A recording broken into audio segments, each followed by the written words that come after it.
तो रूस और यूक्रेन के बीच जंग का आज 5वां दिन है। गुज़िश्ता 4 दिनों से ये जंग लगातार जारी है और इस वक्त का बड़ा अपडेट आपको बता दें। इस जंग के बीच बड़ी खबर आ रही है, यूक्रेन के 5 शहरों में हवाई हमले का इंतबाह।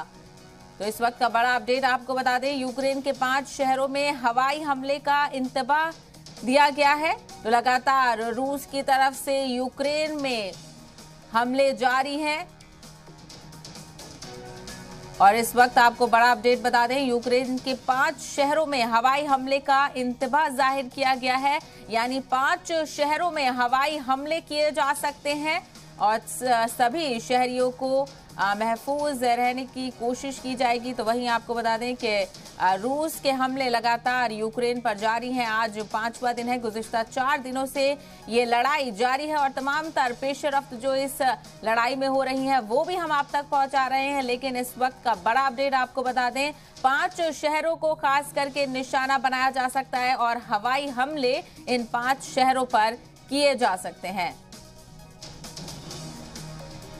तो रूस के साथ जंग के बीच यूक्रेन से इस वक्त की बड़ी खबर आपको बता दें, यूक्रेन के 5 शहरों को निशाना बनाया जा सकता है। यूक्रेन के 5 शहरों में हवाई हमले का इंतबाह जाहिर किया गया है।